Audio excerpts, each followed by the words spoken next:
तो hello everyone, मेरा नाम है अनुराग और स्वागत है आपका मेरे चैनल पे। एक कॉमन इंग्लिश की लाइन है, जरूर आप सबने सुना होगा कि बेगर्स कांट बी चूजर्स। और ये मैं नहीं, ये पाकिस्तान के पीएम भी बोल चुके हैं पाकिस्तान के बारे में। देखें कि beggars can't be choosers, please understand that. हमें अपनी कौम का पेट पालना है, खुदा की कसम खा के कह रहा हूँ।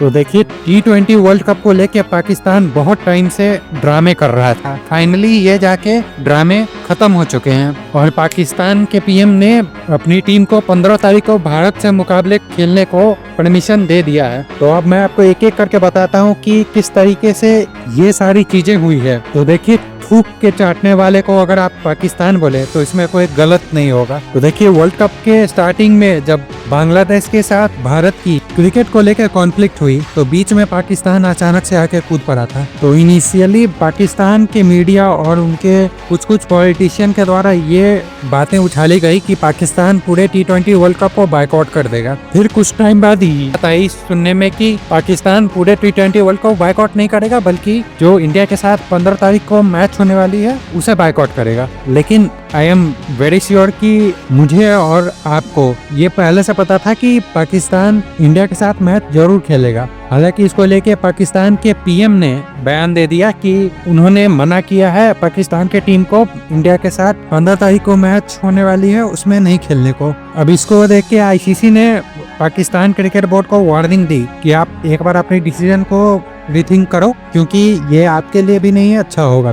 फिर आईसीसी और पीसीबी की बातें हुई। फिर आईसीसी ने अपने 2 मेंबर्स को भेजा। इसमें एक सिंगापुर के थे रिप्रेजेंटेटिव और दूसरे यूएई के, और ये दोनों काफी रेपुटेशन रखते हैं। तो ये दोनों पाकिस्तान गए। अब इन्होंने डायरेक्टली पाकिस्तान के जो चेयरमैन हैं उनसे बात की। अब इसमें पाकिस्तान ने काफी उल जलूल सी शर्तें रखने पहले शुरू की, जैसे कि उसने ये बोला कि इंडिया और पाकिस्तान की बायलैटरल सीरीज जो है वो शुरू की जाए। इंडिया को ये बोला जाए कि जब मैच खत्म होती है तो वो हैंडशेक करे, और आईसीसी की जो फंडिंग है पाकिस्तान को मिलती है वो भी बढ़ाई जाए। और फिर T20 वर्ल्ड कप में जो बांग्लादेश को पार्टिसिपेशन फी मिलने वाली थी वो उसे अभी भी मिले, और एक आईसीसी टूर्नामेंट की होस्टिंग राइट्स भी उसे आने वाले टाइम में मिले। ये सारी की शर्तें उन्होंने आईसीसी के सामने रखी। अब इंडिया को लेके जो भी शर्तें थी उसे आईसीसी ने उसी टाइम रिजेक्ट कर दिया, क्योंकि आईसीसी ने बोला कि इंडिया टीम किससे खेलेगी और किससे नहीं खेलेगी ये बीसीसीआई डिसाइड करेगा, ना कि आईसीसी। अब इनमें से आईसीसी ने ये माना कि वो बांग्लादेश को जो पार्टिसिपेशन फी है वो उसे देगा और बांग्लादेश को कोई भी एडिशनल पनिशमेंट नहीं मिलेगी। और आईसीसी ने ये भी बोला कि आने वाले टाइम में बांग्लादेश को एक आईसीसी टूर्नामेंट होस्ट करने के लिए भी अपॉर्चुनिटी मिलेगी। अब ये विमेंस वर्ल्ड कप भी हो सकती है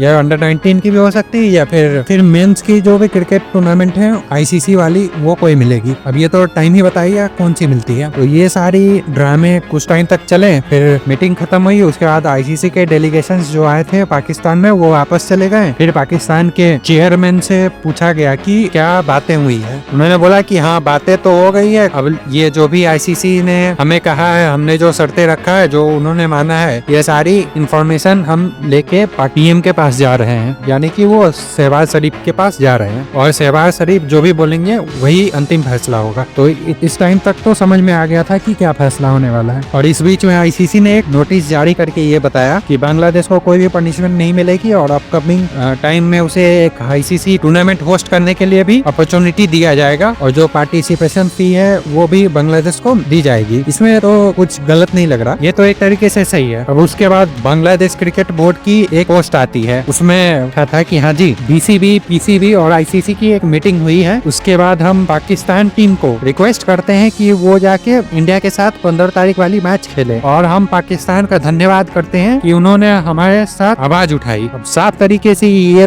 दिख रहा था कि पाकिस्तान से एक तरीके से अपने आवाम को बेवकूफ बनाने के लिए चालें चल रही थी। उन्होंने बीसीबी को बोला होगा कि आप एक तरीके से ये पोस्ट डाल दो ताकि लोगों लोगों की उन्हें सिंपैथी मिले। फिर एक कुछ टाइम बाद एक और पोस्ट आती है, इस बार पाकिस्तान के पीएम पोस्ट करते हैं, लंबी चौड़ी पोस्ट आती है। तो कुल मिला के यही बात लिखी रहती है उसमें कि हाँ जी, हमें बीसीबी ने, मेन इशू बीसीबी का था, बीसीबी के लिए हम बांग्लादेश के लिए खड़े थे, उनकी इशू रिजॉल्व हो गई, हमें कोई दिक्कत नहीं है। बीसीबी ने हमें बोला कि आप 15 तारीख को खेल लो। और फिर मुझे आईसीसी ने भी जो मुद्दे थे उनके लिए भी आईसीसी ने एग्री कर लिया है। और हमें श्रीलंका के जो रूलिंग गवर्नमेंट है उनकी भी कॉल आई थी, और क्योंकि श्रीलंका हमारे साथ डिफिकल्ट टाइम्स में खड़ा था, तो श्रीलंका को भी काफी फाइनेंशियल लॉस होगी और इनकेस अगर इंडिया पाकिस्तान की मैच नहीं होती है। तो यही रोल करके यही लिखा हुआ था कि उनकी इस पूरे कॉन्फ्लिक्ट में जीत हो गई है, उनकी बात सुनी गई, उन्होंने जो जो कंडीशन रखा वो मान लिए। तो वो अपने आवाम को बेवकूफ बनाने के लिए ये पोर्ट्रे कर रहे हैं कि उनकी इस चीज में जीत हो गई है। लेकिन बेवकूफी की भी हद होती है, क्योंकि साफ साफ ये झलक रहा है कि